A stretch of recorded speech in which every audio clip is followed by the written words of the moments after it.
Scientists warn Brazil's president-elect's policies may smother Amazon, the Earth's lungs. São Paulo, scientists warn that Brazil's president-elect could push the Amazon rainforest past its tipping point, with severe consequences for global climate and rainfall. Jair Bolsonaro, who takes office January 1, claims a mandate to convert land for cattle pastures and soybean farms, calling Brazil's rainforest protections an economic obstacle.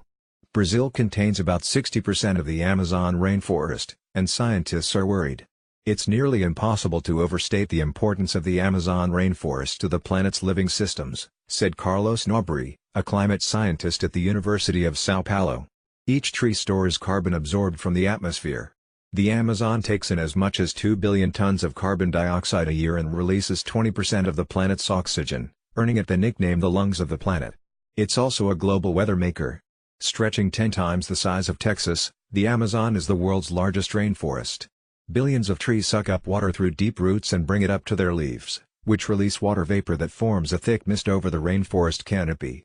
This mist descends into clouds and eventually becomes rainfall, a cycle that shapes seasons in South America and far beyond.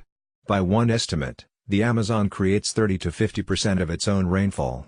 Now the integrity of all of three functions, as a carbon sink, the Earth's lungs, and a rainmaker, hangs in the balance.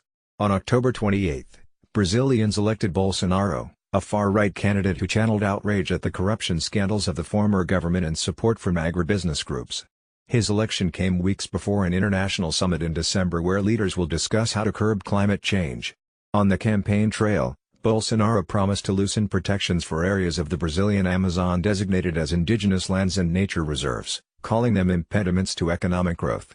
All these reserves cause problems to development, he told supporters. He has also repeatedly talked about gutting the power of the environmental ministry to enforce existing green laws.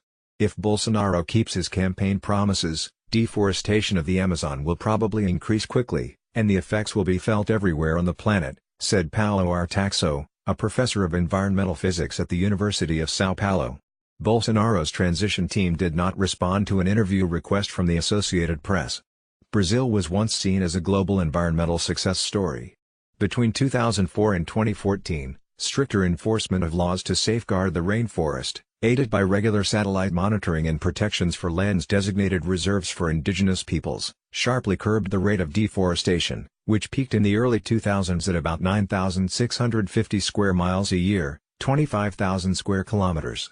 After a political crisis engulfed Brazil, leading to the 2016 impeachment of President Dilma Rousseff, enforcement faltered.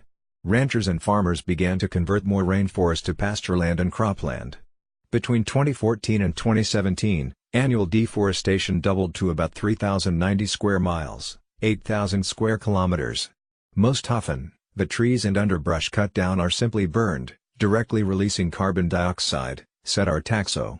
In the Brazilian Amazon, far and away the largest source of deforestation is industrial agriculture and cattle ranching, said Emilio Bruna, an ecologist at the University of Florida in Gainesville. Now observers are parsing Bolsonaro's campaign statements and positions as a congressman to anticipate what's next for the Amazon. Bolsonaro, who some call Tropical Trump because of some similarities to U.S. President Donald Trump, is a former Army captain with a knack for channeling outrage and generating headlines. As a federal congressman for 27 years, he led legislative campaigns to unravel land protections for indigenous people and to promote agribusiness. He also made derogatory comments about minorities, women, and LGBT people. Much of his support comes from business and farming interests. These farmers are not invaders, they are producers, said Congressman and Senator-elect Luiz Carlos Hines, a farmer and close ally of Bolsonaro. He blamed past leftist administrations for promoting indigenous rights at the expense of farmers and ranchers. Brazil will be the biggest farming nation on earth during Bolsonaro's years, said Hines. Indigenous rights advocates are worried about the new direction signaled. Bolsonaro has repeatedly said that indigenous territories in the Amazon should be opened up for mining and agribusiness, which goes completely in the opposite direction of our constitution, said Adriana Ramos, public policy coordinator at Social Environmental Institute in Brasilia, a non-governmental group. In a November 1 post-election interview with Catholic TV, Bolsonaro said, "We intend to protect the environment, but without creating difficulties for our progress." Bolsonaro has repeatedly said that Brazil should withdraw from the Paris Climate Accord, a treaty his predecessor signed in 2016 committing to reduce carbon emissions 37% over 2005 levels by 2030. After the election, he has publicly wavered. Meanwhile, he has named a climate change denier, Ernesto Araujo, to become the next foreign minister. Nelson Ananias Filho, sustainability coordinator at Brazil's National Agriculture and Cattle Raising Confederation, which backed Bolsonaro's campaign, said, "Brazil's agribusiness will adapt to whatever circumstances come." Whether or not Brazil formally remains in the Paris Climate Accord, the only way for the country to make its emission targets is to completely stop deforestation by 2030 and to reduce agricultural emissions, said Nobre, the climate scientist. If Bolsonaro keeps moving in the current direction, that's basically impossible. There's another danger lurking in deforestation. Aside from the oceans, tropical forests are the most important regions on the planet for putting water vapor in the air, which eventually becomes rainfall. It's why we have rain in the American Midwest and other inland areas. It's not just the Amazon, but it's the largest tropical rainforest, said Bill Lawrence, a tropical ecologist at James Cook University in Cairns, Australia. Carlos Nobre and Thomas Lovejoy, an environmental scientist at George Mason University, have estimated that the tipping point for the Amazon system is 20 to 25% deforestation. Without enough trees to sustain the rainfall, the longer and more pronounced dry season could turn more than half the rainforest into a tropical savanna, they wrote in February in the journal Science Advances. If the rainfall cycle collapses, winter droughts in parts of Brazil, Uruguay, Paraguay, and Argentina could devastate agriculture, they wrote. The impacts may even be felt as far away as the American Midwest, said Lawrence.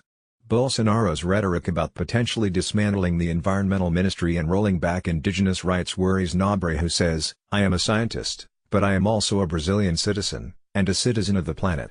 AP Health and Science writer Christina Larson reported from Washington, D.C. The Associated Press Health and Science Department receives support from the Howard Hughes Medical Institute's Department of Science Education.